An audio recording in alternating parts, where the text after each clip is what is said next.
I am not a huge fan of the notion that everything posted in late December has to be this wistful look back at the past year and everything you've learned and accomplished and how much you've grown.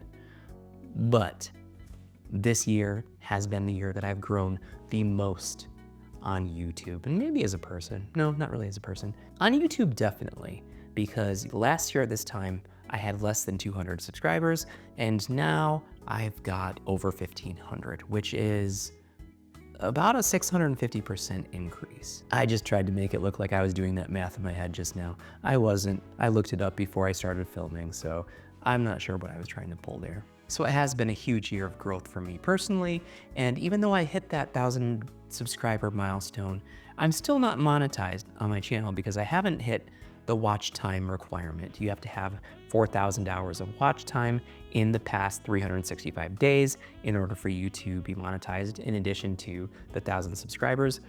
And I'm not there yet. And in fact, I'm probably not going to get there because a year ago to this week was when I posted that video that got 20,000 views, and that's where most of my subscribers and watch time has come from. As this week goes on, those hours are going to start dropping off my rolling 365 days of watch time. So it's still probably going to be a while, and that's okay. I'm just going to keep doing what I'm doing because I really enjoy doing it. And that's one of the biggest things I've learned this year is it has to be fun or it's not worth doing. I'm not talking about taxes or bills or colonoscopies.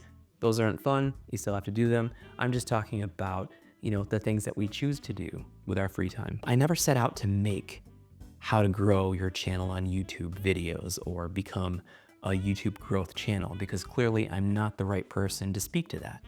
I just wanted to show other people who are of a similar age and a similar stage in life what I'm doing to try to stay creative while juggling a professional life, a home life, any other responsibilities that one might have, and how I'm continuing to stay creative. There is so much content out there and so much advice about the best ways to grow on YouTube. And those are great. There are clearly some best practices, but for me, I wasn't seeing anything out there that was realistic for people who are our age and for people who want this to be a hobby. I wanted to empathize with people who are just hobbyists and want to do this for fun, not for it to be their full-time job. And there are a lot of people who are doing that really, really well, even people our age who are great content creators, full-time content creators. And that is amazing. And I respect that. I don't think that I'm going to get there anytime soon because I've got other things going on in my life that are more important right now. I still just want this to be fun. So I wanted to empathize with so many people out there who are like me. But the biggest thing I've learned in this year of growth has been the times that I just show up and I speak honestly and truthfully about something that's been on my mind. Those are the things that have gotten the most engagement, and I've gotten such wonderful comments from people, over the past year, and comments of support and empathy, and that's totally me. I totally can see myself in this.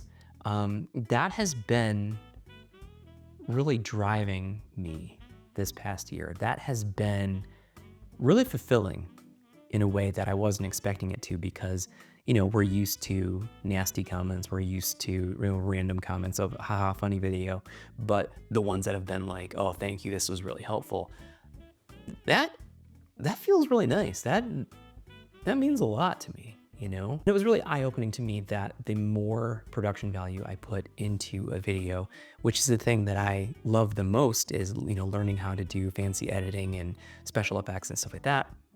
The more I put into the videos, the less people respond to them.